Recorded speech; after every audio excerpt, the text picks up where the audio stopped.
Hello everyone. आज की class में डिस्कस करेंगे वेक्टर्स। और ये वेक्टर्स का फर्स्ट डे है। और मैं बता दूं वेक्टर्स जो है फिजिक्स में एक अहम रोल रखता है। यदि वेक्टर आपको समझ में नहीं आती है तो फिजिक्स के बहुत सारे टॉपिक्स आपको दिक्कतें पहुंचाएगी। तो फिजिक्स को समझने के लिए आपको वेक्टर की जरूरत है।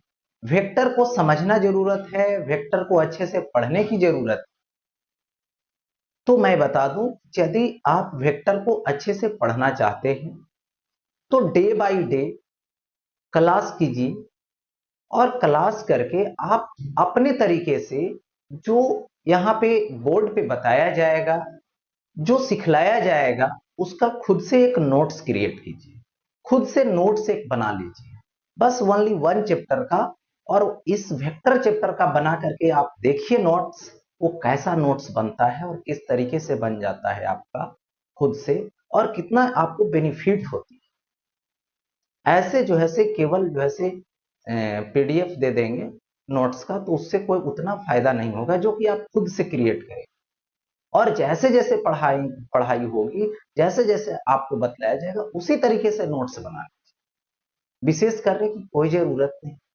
तो चलिए स्टार्ट करते हैं आज के टॉपिक्स। वेक्टर्स का जो फर्स्ट डे है 11th क्लास की, ठीक है, उसमें टॉपिक आज पढ़ने वाले हैं हम लोग। कवर होने वाला है scalar quantities, vector quantities, types of vectors. यानी आज की जो पूरी स्टोरी रोटेट होगी, पूरी स्टोरी जो बनेगी, वो इंट्रोडक्शन से रिलेटेड घूमेगा कि वेक्टर्स से रिलेटेड है और स्केलर से रिलेटेड। तो मैं बता दूं, ये स्केलर और वेक्टर जो देख रहे हैं क्वांटिटीज, ये फिजिकल क्वांटिटीज है। फिजिकल क्वांटिटीज का जब मेजरमेंट की जाती है और उस मेजरमेंट में जब डायरेक्शन इन्वॉल्व हो जाता है, तो वहीं पर कैटेगरी बना दी जाती है स्केलर और वेक्टर की। कब? जब डायरेक्शन इन्वॉल्व होता है तब। तो यहां पे हम लोग डायरेक्शन इन्वॉल्व करने वाले हैं, ठीक है। ऐसे तो क्या होता है, फिजिकल जो क्वांटिटी है वो दो होती है, एक फंडामेंटल होती है और एक डिराइव्ड होती है। लेकिन यहां पर डायरेक्शन इन्वॉल्व होने के कारण स्केलर और वेक्टर ला रहे हैं। तो बारी बारी से अब समझिए। देखिए, स्केलर क्वांटिटी, सबसे पहले स्केलर का मतलब होता है नो डायरेक्शन। यानी जिस फिजिकल क्वांटिटी को आप मेजर करते हैं, और मेजर करने के लिए सिर्फ और सिर्फ मैग्नीट्यूड की आवश्यकता होती है, मैग्नीट्यूड की जरूरत होती है, वहां पर उसके डायरेक्शन को इग्नोर किया जाता है, डायरेक्शन के बारे में सोचा ही नहीं जाता है, जरूरत ही नहीं पड़ती है ना। तो उसको हम लोग क्या बोलते हैं, स्केलर्स बोलते हैं। यानी ये physical quantity which can be described completely by its magnitude, है ना, only does not require a direction is called a scalar quantity। यानी सपोज कीजिए एग्जांपल में मैं बता दूं, ये टाइम है। टाइम है तो टाइम किसी से पूछते हैं तो क्या उसमें direction east west north south लगाते हैं क्या? नहीं।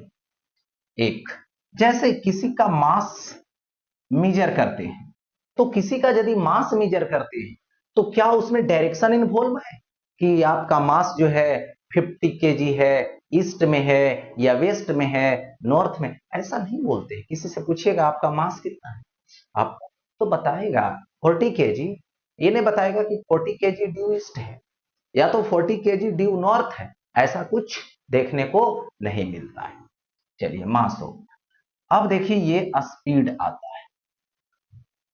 स्पीड जो बाइक में, कार में, बस में, ट्रक में एक स्पीडोमीटर लगा हुआ रहता है स्पीड को मेजर करने के, कि बाइक है तो कितना किलोमीटर पर आवर से जा रहे हैं। तो 30 kilometre per hour, 40 kilometre per hour, ये इंडिकेट करेगा, लेकिन किस डायरेक्शन में जा रहे हैं ये इंडिकेट नहीं करेगा। इसका मतलब है कि स्पीड जो है उसको मेजरमेंट जो होती है ओनली मैग्नीट्यूड से रिलेटेड है, नो डायरेक्शन है। तो इस केस में उसको क्या बोला जाएगा? तो यहां पर बोला जाएगा ये जो है, ठीक है, ये यहां पर स्केलर है। तो यहां पर ये हो गया। फिर आ जाइए डिस्टेंस को लेकर, डिस्टेंस ईटीसी, मतलब ये सब जो आते हैं वो सभी के सभी क्या है, स्केलर है। अब आगे बढ़ता हूं नेक्स्ट, देखिए अब इसमें आता है प्रॉपर्टीज ऑफ स्केलर क्वांटिटी, यानी स्केलर क्वांटिटी की जो प्रॉपर्टी होती है वो क्या क्या है। तो मैंने सबसे पहले बताया इट हैज ओनली मैग्नीट्यूड, यानी इसके पास ओनली मैग्नीट्यूड है, ठीक है। यहां पर it is not required of direction, मतलब इसको जब मेजरमेंट होती है तो डायरेक्शन की कोई रिक्वायरमेंट नहीं। It is not denoted by an arrow line, यानी देखिए ये एरो लाइन है, इसको इस एरो लाइन से रिप्रेजेंट नहीं किया जाता।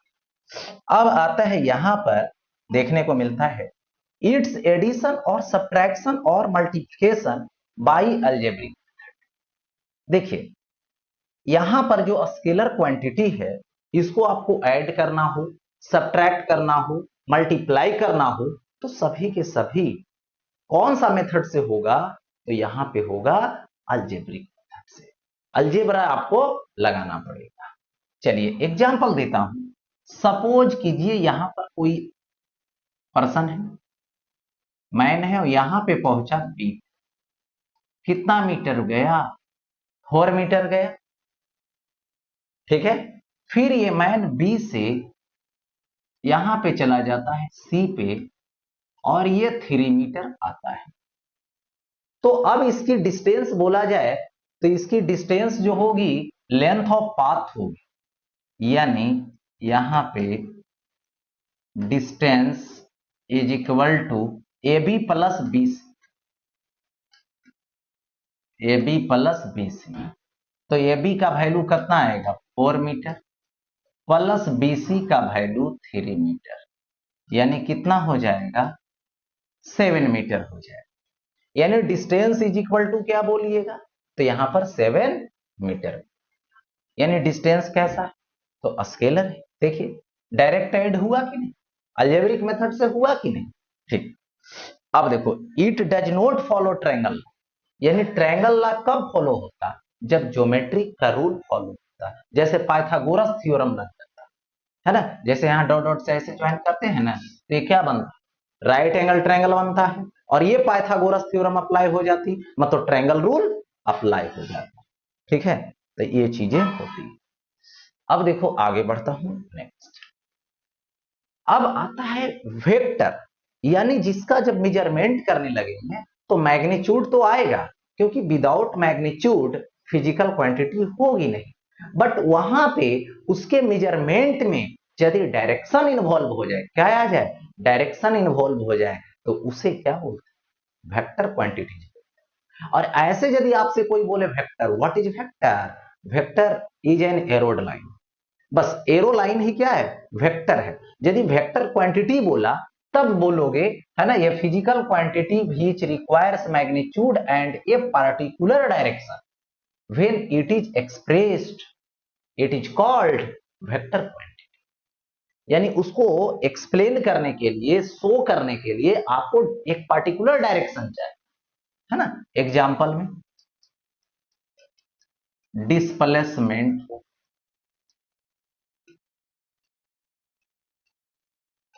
वेलोसिटी हो गया, फोर्स हो गया, ईटीसी। डिस्प्लेसमेंट क्या पढ़े हो, कोई भी बॉडी मोशन करती है तो इनिशियल पोजीशन और उसका जो फाइनल पोजीशन होता है उसके बिटवीन जो मिनिमम डिस्टेंस होती है, उसके बिटवीन जो शॉर्टेस्ट डिस्टेंस होती है, उसी को यहां पर क्या बोला जाता है, उसी को यहां पर बोलते हैं डिस्प्लेसमेंट। तो डिस्प्लेसमेंट के लिए इनिशियल टू फाइनल आपको क्या लेना पड़ा, डायरेक्शन लेना पड़ा। वेलोसिटी होगी, फोर्स, फोर्स किसी बॉडी पे हम लोग अप्लाई करते, दैट मीन्स देखिए ये ब्लॉक है, ठीक है, और इस ब्लॉक पे यहां पर क्या अप्लाई करें, फोर्स अप्लाई करें, ठीक है, और ये इस ब्लॉक पे हमने फोर्स अप्लाई कर, तो एफ हो गया जो 20 न्यूटन, तो इसका तो मैग्नीट्यूड हो गया 20 न्यूटन, और सपोज दैट इधर डायरेक्शन ईस्ट है, तो इस पे फोर्स जब लिखेंगे तो यहां पे क्या होगा, 20 न्यूटन ड्यू ईस्ट हो गया, यानी यहां पे डायरेक्शन की रिक्वायरमेंट हो, इसको एक्सप्लेन करने के लिए फोर्स, मैग्नीट्यूड भी है और डायरेक्शन, तो ये हो गया वेक्टर क्वांटिटी। अब देखो आगे प्रॉपर्टीज ऑफ वेक्टर क्वांटिटी। देखिए it has both magnitude and direction, यानी देखिए यहां पर क्या होता है, दोनों होता है पर किस लिए, उसको एक्सप्रेस करने के लिए, उसको मेजर करने, यानी यहां पे डायरेक्शन मायने रखता है और स्केलर में डायरेक्शन मायने नहीं रखता है, ठीक है, ये चीज है। It is denoted by arrowed line, जहां पे वेक्टर आएगा उसको एरो लाइन से रिप्रेजेंट करना। अब देखो इट्स एडिशन और सब्ट्रैक्शन और मल्टीप्लिकेशन बाय ज्योमेट्रिकल, इसको ऐड करना हो, सब्ट्रैक्ट करना हो, मल्टीप्लाई करना हो, तो किस मेथड से, ज्योमेट्रिकल मेथड से। अब कहिएगा डिवाइड क्यों नहीं, तो देखिए वेक्टर बाय वेक्टर डिवाइड नहीं होता, direction by direction division possible नहीं है। अब देखिए यहां पर सपोज कीजिए ए पॉइंट है, ए टू बी आया है, कितना मीटर आया है, 4 मीटर आया है, ठीक है। अब ज्योमेट्रिकल मेथड अप्लाई, और यहां से ऐसे बी टू सी आया है, कितना आया है, 3 मीटर आया है। अब देखो डिस्प्लेसमेंट ले लोगे, तो डिस्प्लेसमेंट क्या होगा, ये इनिशियल पोजीशन है और ये फाइनल पोजीशन, तो ये हो गया इनिशियल टू फाइनल। तो ये जो इनिशियल टू फाइनल होगा इसको क्या बोलिए, डिस्प्लेसमेंट बोलिएगा। इनिशियल टू फाइनल यही डिस्प्लेसमेंट है। अब देखिए तो यहां पे जब डिस्प्लेसमेंट लिखने की बारी आएगी तो देखिए डिस्प्लेसमेंट इनिशियल टू फाइनल लगा दो, है ना। डिस्टेंस निकालना रहता तो ये निकालते जो मैं इसके प्रॉपर्टी में दिखला चुका हूं, डिस्टेंस सीधा ऐसे पाथ, ठीक है, लेकिन अभी डिस्प्लेसमेंट चाहिए इनिशियल टू फाइनल, तो ये क्या है, हाइपोटेनस है, तो रूट ओवर, देखो ए बी का स्क्वायर मतलब 4 का स्क्वायर, BC का स्क्वायर मतलब 3 का स्क्वायर, तो रूट ओवर 16 प्लस 9 होगा, यानी रूट ओवर 25, यानी 5 मीटर आएगा। तो डायरेक्शन पे ये डिपेंड किया, डायरेक्शन से ये रिलेटेड हुआ, तो इसी को यहां पर बोला गया क्या चीज, ये जो है वेक्टर जो है ज्योमेट्री रूल को फॉलो किया, ज्योमेट्रिकल मेथड से हुआ, क्योंकि पाइथागोरस थ्योरम अप्लाई हुई, पाइथागोरस थ्योरम को कहां पढ़ना है, ज्योमेट्री में पढ़ना, और साथ ही साथ एक ट्रायंगल रूल ये हो गया, ये ट्रायंगल के रूल को फॉलो किया, तो इसीलिए बोला गया इट फॉलोज ट्रायंगल लॉ, इस ट्रायंगल लॉ को फॉलो कर लेता है, ठीक है। अब देखिए यहां पे note, some physical quantities which have both magnitude and direction, यानी कुछ फिजिकल क्वांटिटी है जिसके पास मैग्नीट्यूड भी है और डायरेक्शन भी है, बट मेजरमेंट जब होती है तो डायरेक्शन मायने नहीं रखता है, डायरेक्शन इन्वॉल्व नहीं होता है, इसलिए वो क्या है, स्केलर है। एग्जाम्पल में बता दूं, करंट यानी electric current, electric current, electric current क्या है, एक मैग्नीट्यूड भी है इसके पास, और इसका फ्लो जो होता है हाई वोल्टेज से लो वोल्टेज के साइड में होता है, ये भी जान। तो ये जो है डायरेक्शन मायने यहां पे नहीं रखता है, रिक्वायरमेंट नहीं होती। देखो करंट आ रही है, आ रही 2 एम्पियर 3 एम्पियर, इस पाथ पे चली जाएगी तो ये दोनों मिल करके 5 एम्पियर, दैट मीन्स कोई जो है से यहां पर चेंजिंग नहीं आया, है ना। सिंपल में incoming is equal to outgoing, जितना इनकमिंग उतना आउट, इलेक्ट्रिक करंट हो गया। इसके बाद ठीक है फ्लो ऑफ रिवर, यानी रिवर का फ्लो, यानी रिवर जो फ्लो करता है वो हाई से लो के साइड करता है, स्पीड उसकी होती है, तो उसकी जो कंडीशन है वो मैग्नीट्यूड है, सिर्फ उसकी डायरेक्शन मायने नहीं रखती है, डायरेक्शन वहां पे इन्वॉल्व नहीं होता है, डायरेक्शन की रिक्वायरमेंट नहीं होती है, मतलब वो क्या है, स्केलर ही है। देखो, फ्लो ऑफ हीट, हीट की जो फ्लो होती है हाई टेम्परेचर से लो टेम्परेचर की ओर होती है। यहां पर क्या होगा, हाई से लो हुआ, इसका मतलब इसके लिए भी डायरेक्शन है, मैग्नीट्यूड है, कितना हीट फ्लो किया, ठीक है, हाई टेम्परेचर से लो टेम्परेचर की साइड, लेकिन डायरेक्शन मेजरमेंट में कोई इन्वॉल्व नहीं, कोई उसकी जरूरत ही नहीं, ठीक है। तो ये हो गया यहाँ पर स्केलर, ये सब स्केलर है, मैग्नीट्यूड भी है, डायरेक्शन भी है, लेकिन डायरेक्शन मेजरमेंट के टाइम इन्वॉल्व नहीं, रिक्वायरमेंट उसकी नहीं।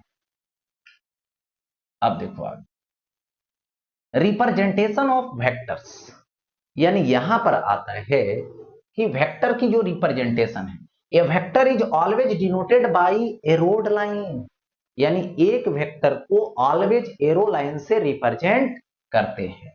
देखिए, एक वेक्टर को ये एरो लाइन से रिप्रेजेंट, यहां पे स्टार्ट हुई और यहां पे लास्ट हुई एंड, तो ये जो वेक्टर है, एक वेक्टर है, इस पर एरो लगा, इस एरो का मतलब हुआ कि ए इज ए वेक्टर, बट ये जो एरो देख रहे हैं ये इस वेक्टर के मैग्नीट्यूड और डायरेक्शन को रिप्रेजेंट करने वाला है। तो सबसे पहले स्टार्ट किया, तो ये क्या है, ओरिजिन है, और ओरिजिन का मतलब होता है यहां पर टेल, और ये लास्ट किया तो यहां पर क्या होता है, एंड, एंड मतलब हेड, एंड मतलब हेड। इस एरो लाइन की जो डायरेक्शन होती है वो वेक्टर की डायरेक्शन होती है, इस एरोड लाइन की जो लेंथ होती है वो वेक्टर की मैग्नीट्यूड होती है। जितना एरोड लाइन बड़ा होगा उतना उसकी मैग्नीट्यूड भी ज्यादा हो। सपोज कीजिए एक एरो लाइन ऐसे ड्रा कर, वेक्टर ए, और इस को ड्रा कर दिए वेक्टर बी, ये क्या शो कर रहा है, शो यही कर रहा है कि वेक्टर ए और वेक्टर बी दोनों एरोड लाइन की डायरेक्शन सेम डायरेक्शन में है, यानी दोनों की डायरेक्शन सेम है। और क्या बोलूं, सोचिए, इसका लेंथ ज्यादा है और इसका लेंथ कम है, लेंथ पे क्या डिपेंड है, मैग्नीट्यूड डिपेंड है, यानी मैग्नीट्यूड क्या है, ए का ग्रेटर है, बी का लेस है। तो एरोड लाइन का डायरेक्शन, वेक्टर का डायरेक्शन, एरोड लाइन की लेंथ, वेक्टर की मैग्नीट्यूड, एरोड लाइन को बड़ा है, देख रहे हो, मैग्नीट्यूड बड़ा, एरोड लाइन का लेंथ छोटा है, मैग्नीट्यूड भी छोटा। आगे बढ़ता हूं, देखो रिप्रेजेंटेशन एक नंबर में, vector A is equal to 3 unit due south. अब मैं बता दूं यहां पे डायरेक्शन लेंगे, देखो ये है यहां पे east, west, north, south, 3 unit लेना है। तो यहां पे डायग्राम बनाने के लिए, रिप्रेजेंट करने के लिए एक स्केल लीजिए और उस स्केल पे 1 centimetre is equal to 1 unit को consider, let 1 unit is equal to 1 centimetre, किस पे, स्केल पे। अब डायग्राम बनाइए, देखिए ये ओरिजिन रहा, यहां पर हमें वेक्टर ड्रा करनी है, इधर ड्यू साउथ कितना यूनिट, 3 यूनिट, तो 1 सेंटीमीटर के पॉइंट पे 1 यूनिट, 2 सेंटीमीटर के पॉइंट पे 2 यूनिट, 3 सेंटीमीटर के पॉइंट पे 3 यूनिट, लास्ट हो गया, एरो लगा दीजिए, साउथ में लगा दिए, वेक्टर ए नोट हो गया ऐसा। अब नेक्स्ट देखिए, अब आता है B vector, -4 unit due east, minus है ईस्ट के पास आ जाएगा, तो क्या हो जाएगा, माइनस है तो क्या हो जाएगा, माइनस ईस्ट मतलब उल्टा ईस्ट, उल्टा ईस्ट का मतलब वेस्ट, मतलब ईस्ट का उल्टा, अपोजिट वेस्ट, यानी यहां पे जब डायग्राम बनाने की बारी आता तो नॉर्थ है, साउथ है, ईस्ट है, और ईस्ट निगेटिव में है तो यहां पे वेस्ट में जाएगा, ओरिजिन हो गया। कितना यूज करनी? 4। तो ये हो जाएगा 1 सेंटीमीटर 1 यूनिट 2 3 4 आ जाएगा। वेक्टर का नेम लिख दीजिए बी। हो गया ऐसा। अब देखो रिप्रेजेंटेशन में आता है नेक्स्ट, क्या है? 2 unit 30 degree west of north, यानी नॉर्थ के साइड से वेस्ट के तरफ जाना है। यहां पे नॉर्थ है, ईस्ट है, साउथ है, वेस्ट है। नॉर्थ से वेस्ट, नॉर्थ है, नॉर्थ से वेस्ट आ गए। कितना यूनिट आना है, कितना एंगल लेना? 30 डिग्री लेना है। ठीक है, कितना यूनिट लेनी है? तो 2। तो ऐसा करो, 2 स्केल लगाओ, 1 सेंटीमीटर और 1 सेंटीमीटर यानी 2 सेंटीमीटर। तो वेक्टर कौन सा हो? सी हुआ। ठीक है, नॉर्थ से कौन साइड? वेस्ट के साइड होगा। अच्छा, 4 number, D is equal to 5 unit due north east, यानी नॉर्थ ईस्ट यानी दोनों के बिटवीन की बात कर रही है। यानी यहां पे डायरेक्शन लीजिए। ठीक है, नॉर्थ है, यहां पे ईस्ट है, यहां पे वेस्ट है, यहां पे साउथ है। कितना unit? 5 unit. North east, north ये है, ईस्ट ए है। ठीक है, तो यहां से नॉर्थ ईस्ट चलिए। देखो कितना एंगल पर बिटवीन में है, तो 45 डिग्री। ओके, अब कितना यूनिट? 1 सेंटीमीटर 2 3 4 5। लास्ट एरो दे दीजिए, सीधा खींचना है। ठीक है, तो वेक्टर डी। ठीक है, तो ये हो गया यहां पर रिप्रेजेंटेशन। क्लियर? अब आगे बढ़ता हूं नेक्स्ट, मॉडुलस ऑफ वेक्टर। देखिए, मॉडुलस ऑफ वेक्टर का मतलब होता है, तो देखो मॉडुलस ऑफ वेक्टर है, यानी इसमें क्या होता है? Numerical value of magnitude of A vector quantity is called modulus of vector. यानी किसी भी वेक्टर क्वांटिटी की जो मैग्नीट्यूड होती है, उसकी न्यूमेरिकल वैल्यू होती है, उसी को मॉडुलस ऑफ वेक्टर बोलते हैं। तो सपोज कर लीजिए, यहां पर देखिए, ये बॉडी है, इस बॉडी पे हमने फोर्स लगाया, F is equal to 20 newton due east. तो इसमें ये जो 20 देख रहे हो, ये न्यूमेरिकल वैल्यू है, यही उसका मॉडुलस है, यही उसका मैग्नीट्यूड है, जिसमें डायरेक्शन की कोई जरूरत यहां पर नहीं। तो यहां पर ले लेता हूं modulus of vector A is equal to vector A का मोड लगा, और यही मोड हटेगा तो एरो हट, यानी modulus of vector A is equal to mod A is equal to A. ठीक है, ऐसा मैंने दे दिया। अब समझिए नेक्स्ट, अब आगे आता है, देखिए multiplication of vector by real number. यानी कोई वेक्टर है, सपोज दैट वेक्टर ए है, ठीक है, और इस वेक्टर के साथ कोई रियल नंबर मल्टीप्लाई कर, ठीक है, मल्टीप्लाई किए, तो यदि आपने वैल्यू मल्टीप्लाई की तो उसके डायरेक्शन पे कोई इफेक्ट नहीं होगा, बट मैग्नीट्यूड जो है वो चेंज हो जाएगा और वेक्टर ए डैश हो जाएगा। ठीक है, ऐसा मतलब रियल नंबर से मल्टीप्लाई करते हैं तो डायरेक्शन पे no effect, but magnitude changed, है ना? देखो सपोज कीजिए ये ब्लॉक है, इस ब्लॉक पे मैं मानता हूं फोर्स अप्लाई हुई है 2 न्यूटन, और ये है ड्यू ईस्ट। ठीक है, तो इसके साथ यदि मल्टीपल करें रियल नंबर से, जैसे 4 से मल्टीपल करें, तो 4 से मल्टीपल करेंगे तो ये एफ डैश हो जाए, और 4 मल्टीपल होगा तो 8 न्यूटन, और ये हो जाएगा ड्यू ईस्ट, तो ये एफ डैश हो गया, ये 8 न्यूटन ड्यू ईस्ट, यानी डायरेक्शन में no changing but magnitude change. ठीक है, आगे बढ़, अब देखो आता है टाइप्स ऑफ वेक्टर्स आता है। ठीक है, तो टाइप्स ऑफ वेक्टर्स जो हैं वो दो, एक पोलर वेक्टर्स और एक एक्सियल वेक्टर। तो फर्स्ट में आपको आया है जो कि क्या है, पोलर वेक्टर्स। पोलर वेक्टर्स का मतलब होता है those vectors which have a starting point और application are called polar vectors. ठीक है, एग्जांपल में मैं बता दूं, सपोज कीजिए, देखिए डिस्प्लेसमेंट, डिस्प्लेसमेंट तो यहां पर मान लो स्टार्टिंग पॉइंट है और यहां पे सपोज कीजिए फाइनल पॉइंट, तो इस पाथ पे आया, पाथ ये होगा।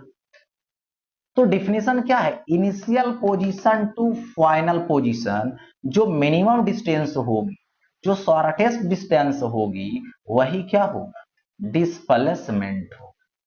यानी ये स्टार्टिंग पॉइंट लिया गया और ये क्या हुआ, फाइनल पॉइंट हुआ, तो इनिशियल टू फाइनल जो होगी यही क्या होगी, डिस्प्लेसमेंट होगी। इसी को डिस्प्लेस, तो इसका एक स्टार्टिंग पॉइंट है और डिस्प्लेसमेंट क्या है, यहां पर पोलर वेक्टर से, पोलर वेक्टर से। ठीक है, तो यहां पे वेलोसिटी डिस्प्लेसमेंट पे डिपेंड, तो वो भी पोलर वेक्टर से, एक्सेलरेशन भी पोलर वेक्टर है। ठीक है, अब देखिए एक एप्लीकेशन पॉइंट चाहिए, तो यहां पर सपोज कर लीजिए फोर्स। ठीक है, फोर्स, देखिए यहां पर एक ब्लॉक है, इस ब्लॉक पे हमें फोर्स लगानी है, तो उसके लिए फोर्स अप्लाई करने के लिए एक पॉइंट लेना पड़ेगा, उस पॉइंट पे फोर्स लगानी होगी, तो इस पॉइंट को बोलते हैं एप्लीकेशन पॉइंट, जहां पे आपने फोर्स अप्लाई। तो वेक्टर में यदि दो चीज दिखे, आ तो स्टार्टिंग पॉइंट दिखे या तो एप्लीकेशन पॉइंट दिखे, तो समझ जाना वो कैसा है, पोलर वेक्टर। ठीक है, स्टार्टिंग पॉइंट दिखे या तो एप्लीकेशन पॉइंट दिखे तो समझना है पोलर वेक्टर है। सेकेंड है जिसको बोलते हैं एक्सियल वेक्टर। एक्सियल वेक्टर का मतलब होता है the vectors which represent rotational effect and act along the axis of rotation in accordance with right hand screw rule are called axial vector. यानी देखिए सबसे पहले यहां पे जो एक्सियल वेक्टर है ना, वो क्या होता है, रोटेशनल इफेक्ट को रिप्रेजेंट करता है और साथ ही साथ वो राइट हैंड स्क्रू रूल के अकॉर्डिंग काम करता है, राइट हैंड स्क्रू रूल के अकॉर्डिंग होता है। तो जैसा मैं बता दूं यहां पे, ये देखो बोतल है, इस बोतल का ये कवर है, ढक्कन है ना, इस ढक्कन को यदि आपको खोलनी तो क्या करूं, इस ढक्कन को ऐसे घुमाइए, कौन वाइज घुमा रहे हैं, एंटी क्लॉक वाइज घुमा रहे हैं। जब देखिएगा ओपन कर और घुमाइएगा, ऐसे घुमाइएगा तो ढक्कन ऊपर की तरफ शिफ्ट होगा, ऊपर के शिफ्ट हो रहा है, मतलब ये घुमा रहे हैं, इस तरीके से घुमा रहे हैं एंटी क्लॉकवाइज। तो थंब देखिए किधर इंडिकेट कर रहा है, अप के तरफ, किसके अलोंग, रोटेशनल एक्सिस के अलोंग, और इसका इफेक्ट किधर जा रहा है, रोटेशनल इफेक्ट अपवर्ड जा रहा है, एक्सिस के अलोंग जा रहा है। ठीक है, तो ये हो गया इस केस में रोटेशनल इफेक्ट को रिप्रेजेंट किया, किसके according, right hand screw rule है ये। अब देखो यहां पे इसी बोतल को, ढक्कन को जब हटा ली और फिर ढक्कन को लगानी, तो ढक्कन को लगानी है तो देखिएगा आप लोग इधर घुमानी पड़ेगी, क्लॉकवाइज घुमानी, ढक्कन को खोलिए और लगाइए, इमेजिन कीजिए। ठीक है, अब देखिए ढक्कन को लगाइएगा, तो ढक्कन को लगाइएगा तो ऐसे घुमाइए, ऐसे घुमाइएगा तो ढक्कन नीचे जाएगा, नीचे जाएगा रोटेशनल एक्सिस के लॉन्ग जाएगा, राइट हैंड स्क्रू रूल के अकॉर्डिंग, तो ये जो है सिर्फ नीचे। तो ये ऐसे जो वेक्टर्स होंगे वो क्या होंगे, एक्सियल वेक्टर। तो यहां पे एग्जांपल में लिख लूं, देखिए ये होता है एंगुलर डिस्प्लेसमेंट, एंगल से जो रिलेटेड है, एंगुलर डिस्प्लेसमेंट हो गया, एंगुलर वेलोसिटी हो गया, ठीक है, एंगुलर एक्सीलरेशन हो गया, एंगुलर मोमेंटम हो गया, और एक और आता है जो टॉर्क है, एटीसी। आगे हर जो ऐसे टॉपिक है ये सब, इसको डिस्कस भी किया जाएगा, अभी समझ लें। होता है। तो ये हो गया एक्सियल वेक्टर से रिलेटेड। अब देखो मैं आगे यहां पर सपोज कर लीजिए, देखिए ये प्लेन, इस प्लेन में ये सपोज कीजिए क्लॉकवाइज मैंने अप्लाई किया, तो इसकी जो इफेक्ट होगी वो डाउनवर्ड की तरफ होगा, रोटेशनल इफेक्ट देखिए ऐसे, ठीक है, डाउनवर्ड। और यही यदि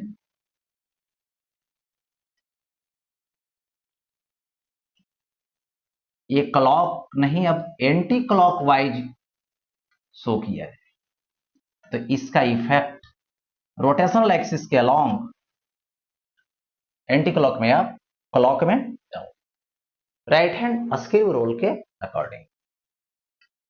अब देखो नेक्स्ट, अब आता है to find angle between two vectors, यानी आपके पास दो वेक्टर्स हैं और उन दो वेक्टर के बिटवीन एंगल कैसे फाइंड करें। तो सबसे पहले मैं बता दूं कि वेक्टर को चेंज कब नहीं देखते, कि चेंज कब नहीं होता है।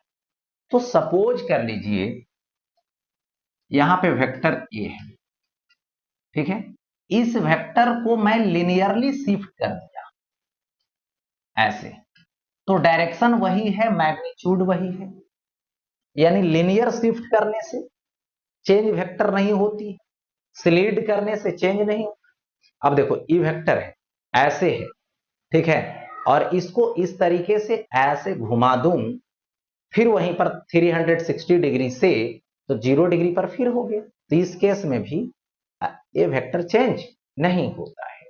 चलिए ठीक है, अब आगे मैं बता दूं यहां पर कि इसको यदि आप पैरेलल शिफ्ट करते, देखिए पैरेलल शिफ्ट किया तो वेक्टर वही है, मैग्नीट्यूड वही है, डायरेक्शन वही, इसका मतलब पैरेलल शिफ्ट करने से वेक्टर में कोई चेंजिंग नहीं आता, ठीक है। तो अब आता है यहां पर एंगल कैसे फाइंड कर, तो सबसे पहले दो वेक्टर को स्लीड कर लो एक जगह, उसके टेल से टेल को मिलाओ या तो हेड से हेड को मिलाओ, यानी tail to tail, tail to tail या टेल से टेल। तो मैं दो वेक्टर, वेक्टर वेक्टर दोनों का टेल मैंने यहां पे कंबाइंड, तो ये वाला जो एंगल बना है ना, एक एंगल इधर से भी एंगल बन रहा, तो ये बड़ा सा एंगल है, ये एंगल नहीं लिया जाता, ये छोटा एंगल, तो यही दोनों के बीच के एंगल को यूज करेंगे, जो कि क्या है, थीटा। एक बात, तो टेल टू टेल होता है।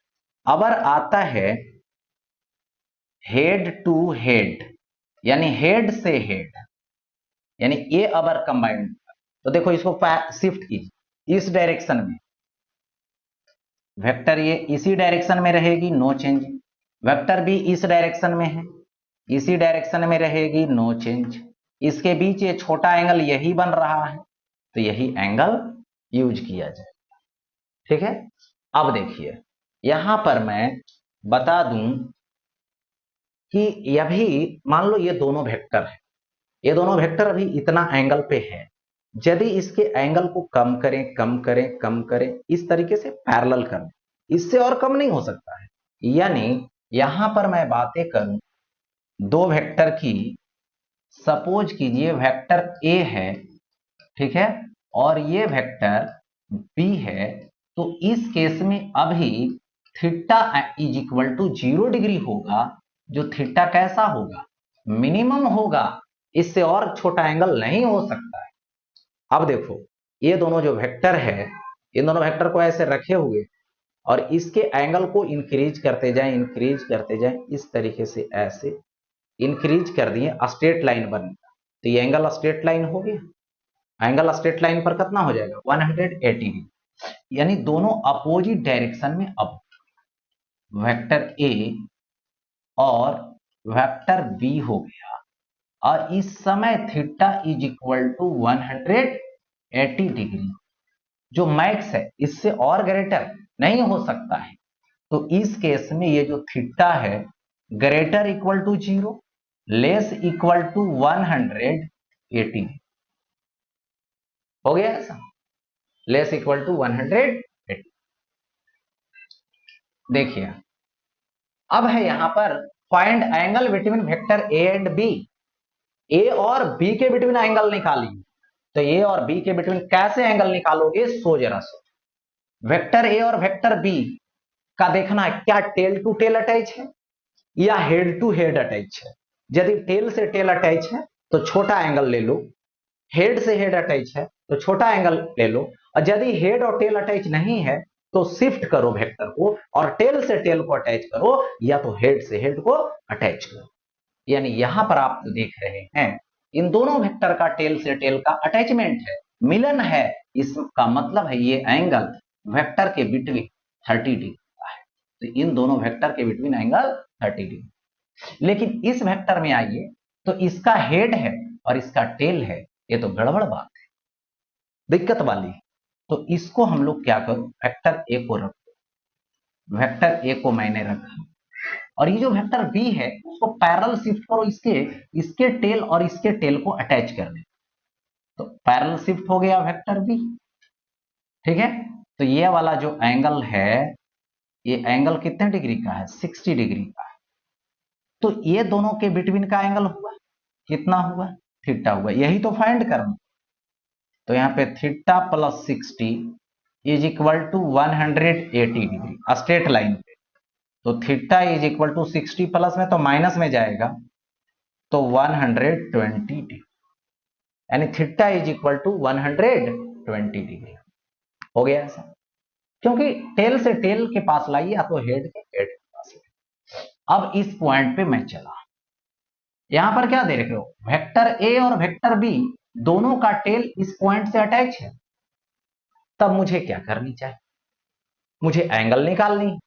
तो एंगल कौन सा होगा, एंगल यहां से ऐसे घूमेगा तो ये एंगल तो 30 है, ये एंगल 90 है, और ये जो एंगल आप देख रहे हैं ये 60 डिग्री है। तो ये ऑटोमेटिक है कि 30 डिग्री आएगा, होगा ऐसा। तो अब देखिए यहां पर एंगल ले लूंगा ये थीटा, तो थीटा इज इक्वल टू क्या हो, पहले देखो 30 डिग्री लो, फिर 90 डिग्री लो, फिर ये 30 डिग्री लो, यानी टोटली बोले तो 150 डिग्री का होगा वैल्यू, यानी theta is equal to 150 degree हो गया ऐसा।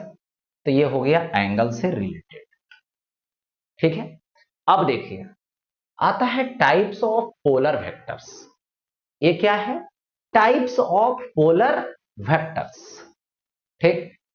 तो यहां पर है पैरेलल वेक्टर्स फर्स्ट टाइम में, यानी देखिए those vectors which have same direction are called parallel vectors, ठीक है। ये 2 बार हो चुका है, ये काट देनी है, ये जरूरत नहीं, ठीक है। आर कॉल्ड पैरेलल वेक्टर्स, यानी डायरेक्शन सेम होनी चाहिए। देखिए ऐसे वेक्टर ए होगा और ये वेक्टर बी होगा, दोनों की डायरेक्शन सेम है, यानी theta is equal to 0 degree. दोनों का मैग्नीट्यूड सेम हो सकता है या नहीं हो सकता है, ये मैटर नहीं करता है, बस डायरेक्शन सेम हो जाए, वो हो जाएगा पैरेलल वेक्टर। अब देखो anti parallel vectors, those vectors which have opposite direction are called anti parallel vectors. मतलब एक वेक्टर ए तो इस डायरेक्शन में जा ही रही है, बट बी का जो डायरेक्शन है वो अपोजिट हो चुका है, यानी theta is equal to 180 degree पर हो गया, ये हो गया एंटी पैरेलल वेक्टर्स। मैग्नीट्यूड यहां इन्वॉल्व नहीं करनी है, मैग्नीट्यूड इक्वल भी हो सकता है, मैग्नीट्यूड इक्वल नहीं भी हो सकता है, वो मैटर यहां पर नहीं करता, ठीक है। तो ये चीजें हो। अब आगे मैं बढ़ता हूं नेक्स्ट। अब देखिए यहां पे आता है equal vectors. Equal vector equal हो गया, इसका मतलब वेक्टर के पास 2 चीजें हैं, मैग्नीट्यूड और डायरेक्शन देखने को मिल रहा, यानी दोनों वेक्टर को कंपेयर करेंगे तो मैग्नीट्यूड भी सेम है, डायरेक्शन भी सेम है, यानी वो इक्वल वेक्टर है। यानी वो कैसा वेक्टर है? तो इक्वल वेक्टर है। तो यहां पे सपोज कीजिए कि देखिए वेक्टर ए लीजिए, ठीक है, और ये वेक्टर बी लीजिए, दोनों का डायरेक्शन सेम है और लेंथ इक्वल है, मतलब मैग्नीट्यूड इक्वल है। तो in those vectors which have equal magnitude and same direction are called equal vectors. यानी vector A is equal to vector B, जिसका मैग्नीट्यूड और डायरेक्शन दोनों सेम है, दोनों इक्वल, ठीक है।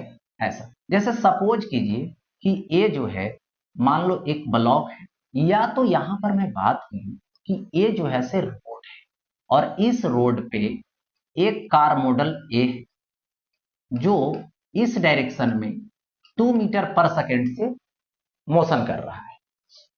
ये दूसरा कार मॉडल है बी, तो इसका भी जो डायरेक्शन है इसी तरफ है, इसका भी लिखेंगे 2 मीटर पर सेकेंड। अब इसका वेलोसिटी लिखना रहा तो 2 मीटर पर सेकेंड ड्यू ईस्ट, इसका भी लिखना रहा 2 मीटर पर सेकेंड ड्यू ईस्ट। यानी मैग्नीट्यूड और डायरेक्शन में कोई अंतर पड़ा है, डिफरेंट हो रहा है? नहीं, यानी दोनों के लिए वेलोसिटी इक्वल वेक्टर हो जाएगी, ठीक है। ए हो। अब समझिए अपोजिट वेक्टर्स। अपोजिट वेक्टर्स का मतलब यहां पर होता है those vectors which have equal magnitude but opposite direction, यानी दोनों का मैग्नीट्यूड इक्वल रहे। जैसे वेक्टर ए मैंने और वेक्टर मैंने बी, दोनों की मैग्नीट्यूड तो इक्वल है बट डायरेक्शन अपोजिट है। इस समय थीटा जो देखा गया 0 डिग्री था, बट इस समय जो थीटा देख रहे हो वो 180 डिग्री का है, अपोजिट में है। मैग्नीट्यूड दोनों का तो सेम है, ठीक है। यानी वेक्टर ए का modulus is equal to B का मॉडुलस है, बट डायरेक्शन अपोजिट है। तो इस केस में vector A is equal to minus vector B हो गया। यानी वेक्टर ए जो है बी के इक्वल मैग्नीट्यूड का है, लेकिन नेगेटिव लग गया, मतलब नेगेटिव वेक्टर। इस अपोजिट वेक्टर को नेगेटिव वेक्टर ही मैं बोलता हूं, ठीक है। जैसे मान लेता हूं कि कार इधर जा, ठीक है, ए मॉडल 2 मीटर पर सेकेंड से डिक्रीज्ड, और यही कार मॉडल जो है बी इस तरफ आने लगी, कितना से? 2 मीटर पर सेकेंड से, अपोजिट हो गई। तो इसको लिखेंगे ड्यू ईस्ट 2 मीटर पर सेकेंड ड्यू ईस्ट, इसको लिखेंगे 2 मीटर पर सेकेंड ड्यू वेस्ट, यानी डायरेक्शन अपोजिट। डायरेक्शन अपोजिट इसका मतलब क्या हो गया? नेगेटिव वेक्टर्स हो गया एक दूसरे का, अनइक्वल सॉरी अपोजिट हो गया, नेगेटिव वेक्टर्स हो गया, ठीक है। अब आगे बढ़ता हूं नेक्स्ट की तरफ। अब आता है अनइक्वल वेक्टर्स, ठीक है। तो अनइक्वल वेक्टर्स में देखिए क्या होता है, those vectors which have equal magnitude but different direction. Magnitude कैसा रहेगा? इक्वल रहेगा। डायरेक्शन कैसा रहेगा? डिफरेंट रहेगा।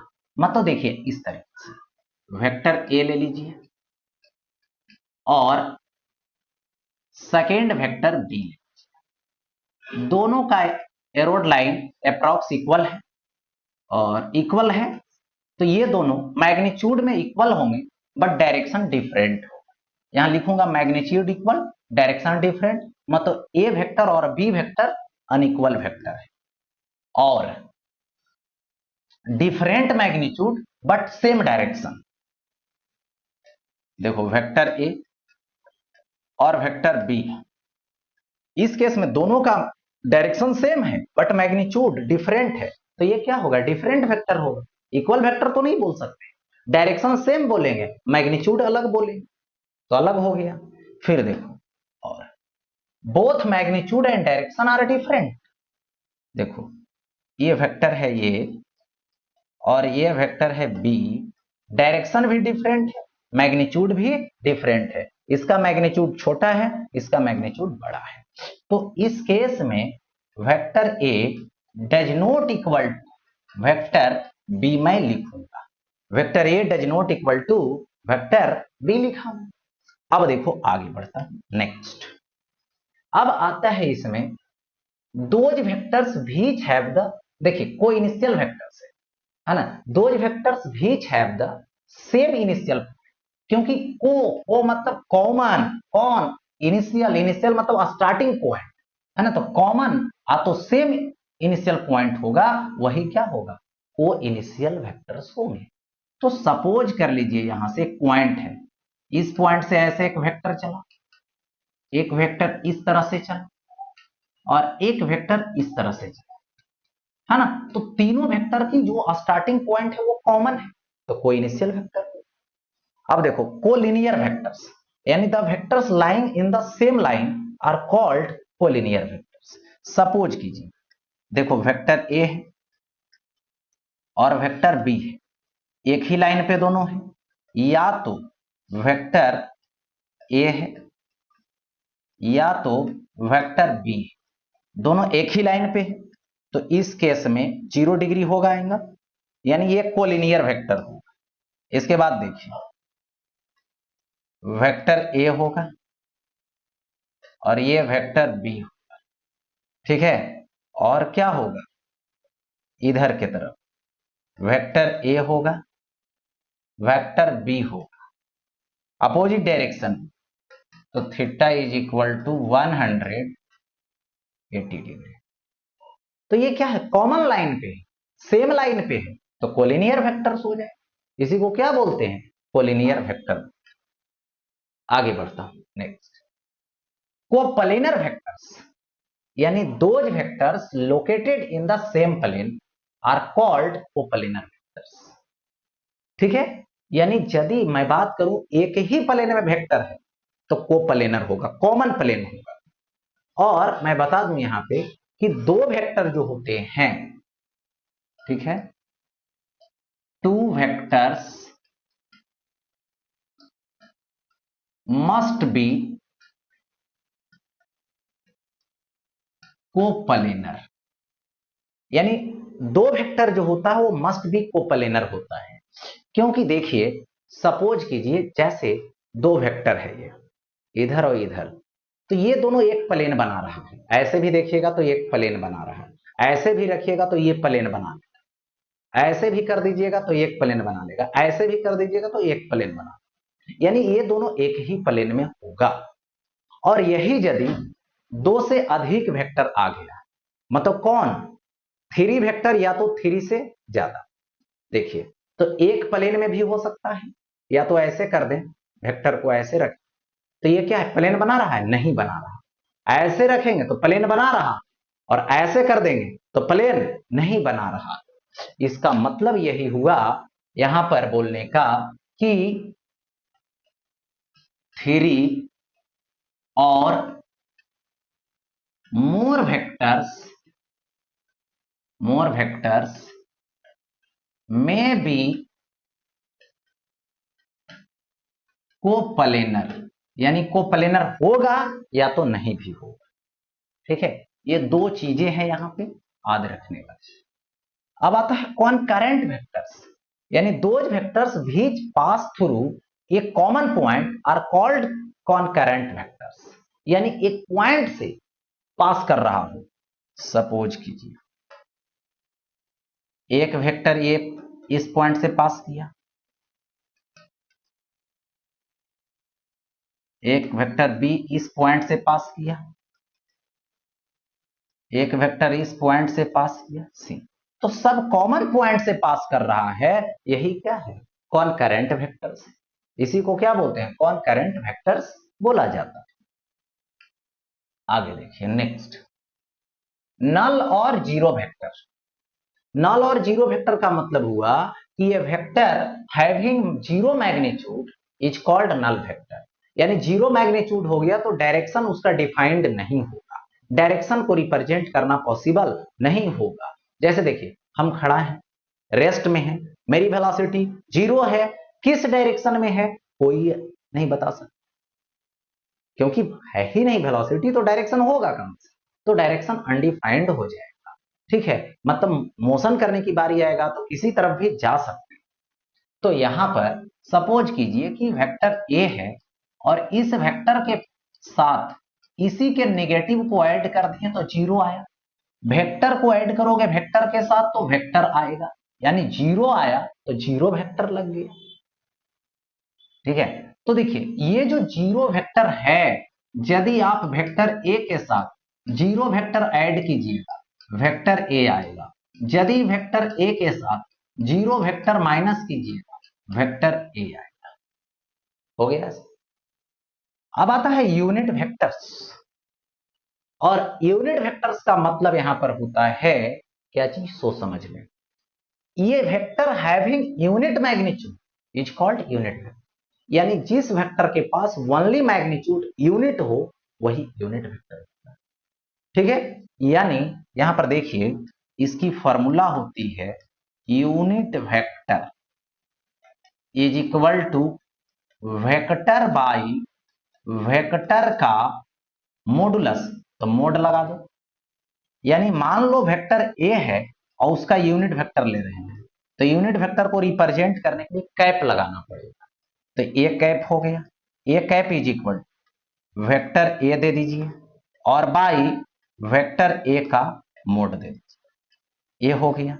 या नहीं तो vector A is equal to इधर आ जाएगा ये, तो वेक्टर ए का मॉडुलस और ये क्या दे दीजिए, ए कैप दे दीजिए, या तो बोल सकते हो यहां पर वेक्टर ए रहने दीजिए, ए का मॉडुलस ए ही होगा और ये क्या हो जाए, ए कैप हो जाए।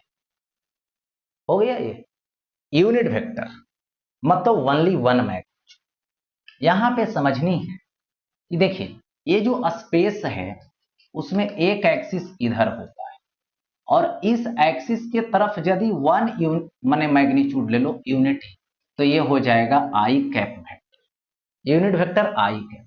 उसी तरीके से ये वाई एक्सिस है और इस वाई एक्सिस में वन मैग्नीट्यूड ले लो तो इस वेक्टर का नाम जे कैप पड़ जाएगा। एक्स एक्सिस में आई कैप, वाई एक्सिस में जे कैप, और यही एक्सिस बाहर के तरफ होगे तो इसको तो बाहर की तरफ ड्रा नहीं कर पाएंगे, तो ये एक्सिस जेड एक्सिस होगा और इसके तरफ लोगे यूनिट वेक्टर यूनिट मैग्नीट्यूड, तो ये हो जाएगा के कैप। सपोज कर लीजिए यहां पर आप एक बॉडी रखे हैं, इस बॉडी को 2 न्यूटन का फोर्स, तो इस पर F इज इक्वल टू हो जाएगा 2 न्यूटन और ये हो जाएगा आई कैप, और यही यदि ब्लॉक ले लीजिए इस पर फोर्स दे दीजिए 4 न्यूटन, तो इस पर F इज इक्वल टू हो जाएगा 4 न्यूटन जे कैप। रिप्रेजेंटेशन हो गया ऐसा, और इसी का जस्ट उल्टा होता है, इधर x तो इधर होगा x डैश, ऊपर y तो नीचे के तरफ होगा y डैश और इधर के होगा z डैश, तो इधर लोगे तो ये होगा माइनस आई के, इधर लोगे तो ये होगा माइनस जे के, इधर लोगे तो ये होगा माइनस के, यानी उसके अपोजिट डायरेक्शन में नेगेटिव वेक्टर लगा देना है और याद रहे एक्स एक्सिस में आई कैप, वाई एक्सिस में जे कैप और जेड एक्सिस में के कैप। इस तरीके से यूनिट वेक्टर को आपको बेसिकली लगानी है, अप्लाई करनी। ठीक है, नेक्स्ट अब आता है इसमें addition of vectors. Addition of vectors यानी वेक्टर को ऐड करना। तो सपोज कर लीजिए यहां पे मान लेता हूं वेक्टर ए है और इस वेक्टर के साथ में इस वेक्टर बी को मुझे ऐड करना। ठीक है, तो ऐड करने की 2 मेथड होती है। देखिए यहां पे मेथड होता है फर्स्ट, जिसको बोलते हैं हेड टू टेल मेथड। ठीक है, यानी फर्स्ट वेक्टर को लाओ शिफ्ट करके जिस डायरेक्शन में है उसी डायरेक्शन, तो वेक्टर ए आ गया। वेक्टर बी को लाओ उसी तरीके से नो डायरेक्शन में चेंज, तो ये आया वेक्टर। वेक्टर ए के हेड और टेल से जोड़ना है तो बी के टेल से ऐड कर दिया। अब यहां से ऐसे एक वेक्टर ड्रा किया जो इन दोनों का क्या है, तो रिजल्टेंट है। इन दोनों का रिजल्टेंट है, यानी ये थर्ड साइड है, इस ट्रायंगल बन गया और इस ट्रायंगल का ये third side. First two side vector को रिप्रेजेंट किया, तो थर्ड साइड रिजल्टेंट वेक्टर है जो वेक्टर ए प्लस बी के इक्वल होगा। मतलब ए और बी के कंबाइंड इफेक्ट ए के इक्वल। ये नहीं कि इसका 2 न्यूटन है, इसका 4 न्यूटन है, तो डायरेक्ट 2 न्यूटन और 4 न्यूटन ऐड कर देंगे तो 6 न्यूटन होगा, ऐसा नहीं। इसको ज्योमेट्रिकल मेथड से कंबाइंड इफेक्ट निकालना है, एंगल के साथ फाइंड करना है। तो ये रिजल्टेंट वेक्टर है जो एक सिंगल वेक्टर है, किसके लिए? ए और बी के लिए। तो ये हो गया, हेड टू टेल जोड़ोगे तो ट्रायंगल बनेगा। इसके बाद मेथड अब आता है सेकेंड, और इस मेथड सेकेंड में होता है tail to tail. Tail to tail method या तो टेल टू टेल ऐड करनी है।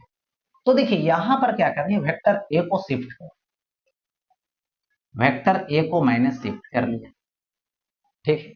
वेक्टर बी को मैंने शिफ्ट करूंगा, वेक्टर बी को मैंने शिफ्ट कर लिया, और इसका पैरेललोग्राम बनाओ, dot dot dot dot dot dot ऐसे।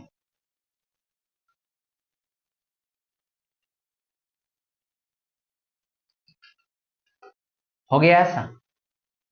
अब यहां से ये, तो ये वेक्टर ए है, ये बी है, ये बी होगा, दे दिया गया ऐसा। अब यहां से क्या खींचा जाएगा, रिजल्टेंट वेक्टर आर खींचा जाएगा। हो गया ऐसा। अब समझिए यहां पे ये दोनों के कॉमन पॉइंट से ये रिजल्टेंट वेक्टर ड्रा हो, तो इस केस में ये डायगोनल है, और ये डायगोनल ही रिजल्ट है, कंबाइंड इफेक्ट है किसका? तो वेक्टर ए का और वेक्टर बी का, ठीक है। यानी resultant vector R is equal to vector A plus vector B हो जाएगा, ठीक है। तो यहां पे ट्रायंगल और यहां पर पैरेललोग्राम बनेगा, यहां पर पैरेललोग्राम बनेगा, ये बस आदर, क्योंकि पैरेलल खींचने से, वेक्टर बी का पैरेलल खींचने से कोई चेंजिंग नहीं, पैरेलल शिफ्टिंग होता है, कोई चेंजिंग। अब इसी तरीके से ये रिजल्टेंट वेक्टर क्या है सो समझिए। रिजल्टेंट वेक्टर आपको क्या बताएंगे, एक सिंगल वेक्टर जो क्या है, कंबाइंड इफेक्ट।